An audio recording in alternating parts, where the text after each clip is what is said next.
This is Hannibal here from the Hannibal TV on YouTube, coming at you with a review of the Liver Kings Netflix documentary. Yes, here in Kansas, we're on Central Time.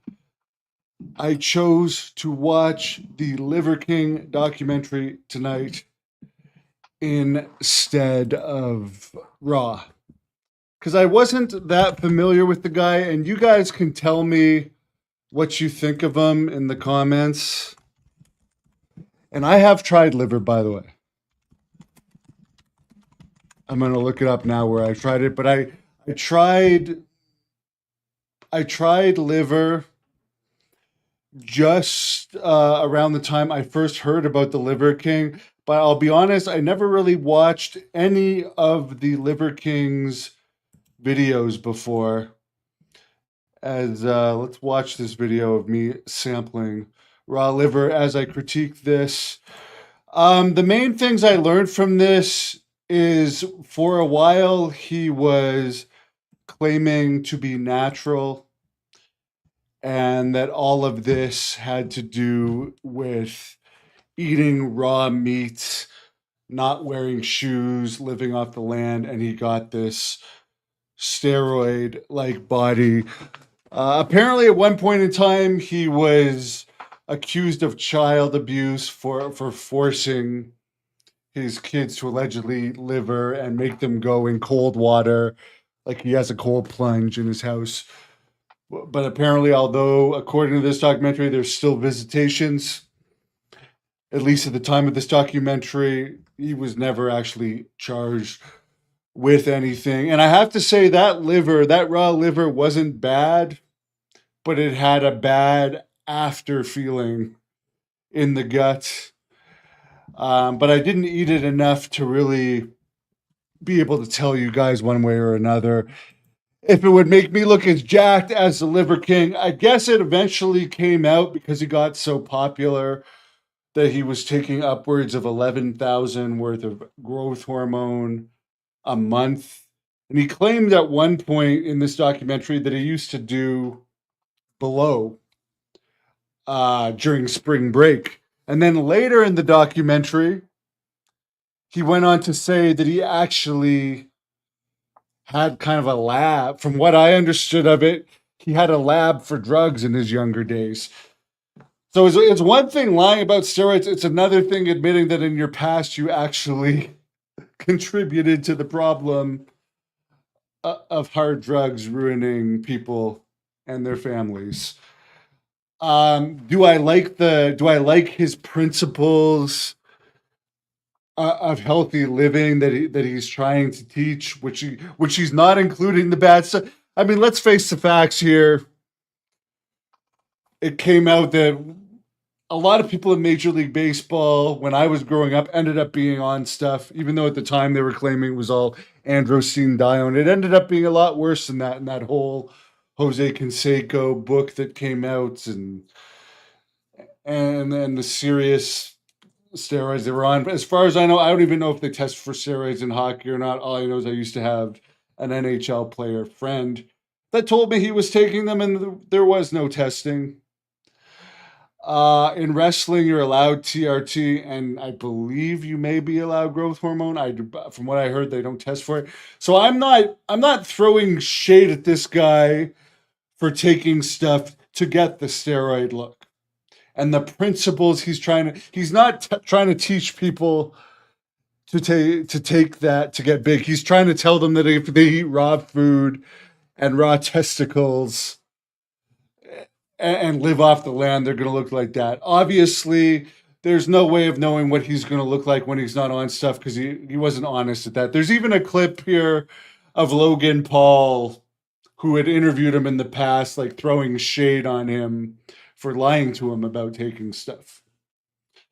And I don't know if he was mad at him about lying to him to his face or about taking stuff, because as I said, most top athletes have at least experimented with it from my research, and I'm sure a lot of people out there will concur with that know what we're talking about here. But as I said, overall, the scene that sticks out to me, first of all, he's rich from his supplement company and his videos, and it seems like he had a fairly fast rise due to what seems like he may have had a production company working with him to get him popular and develop this persona that was clearly a hit persona. He's strong. He's impressive. They do kill a bull at one point. He wakes up and he's like, "Kids, get up! I feel like eating a bull." And they go and I don't know if they kill it by shooting it or stabbing it, but he finishes it off by stabbing it. And I do agree with him that after they stab it, they're kind of praying for it. They're giving it love. Him and his whole family, and then they start eating it right away while it's fresh, which I believe that is more for the camera. But if you look at, people can say that's cruel and whatever they want, the way that slaughterhouse animals are treated, and I eat those animals. So, I mean, I'm a sinner for eating those type of animals that are treated inhumanely, and they're certainly not getting hugged and petted as they die. So I do. The cameraman's kind of laughing at him doing that. I'm thinking at it from a bull's perspective. I've ridden bulls. I know bulls. I'm sure the bulls would rather, as they're bleeding out, be rubbed and hugged. At least it's somewhat of a nice way, and they're praying for it. They're thanking the animal as it's passing away. I did not find that funny, where they're kind of making that up to be hokey. I thought that was a nice way to put the animal to rest. To be honest with you, I thought that showed some compassion. Um, Overall, the documentary, I would say, was entertaining, a lot more entertaining than some of the other documentaries I've seen on Netflix. I did like the Duran Duran Netflix documentary. I won't do a full review on that, but Duran Duran was one of my favorite bands that I've ever done security for. But overall, this documentary was interesting, although highly disappointing. The level of where he's saying that he used to make hard drugs. That really makes me lose all respect for him. It's one thing to say that you take steroids and you have this look, but you're still trying to do a good message. But to go from at the start saying, "Oh, you tried stuff on spring break," to further in the documentary, "Well, I used to have make this hard drugs in my house." I mean, that's where I don't. Those type of people we don't need on this earth. But at least I mean, at least he's trying to send a good message despite the stuff he's doing wrong. Jack Kilby lied to me. I don't want to talk to him about him ever again. He's not an honest person. Why are so many talented people getting released? Because apparently, and to go into the wrestling talk, R-Truth was making over 550,000 a year, according to reports, and they were hardly using him. It just doesn't make economical sense to keep him under contract. He's 53.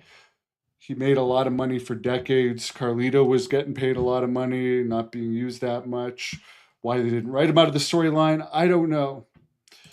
Yes, raw liver is his thing, and as I said, he got himself over and he made a lot of money.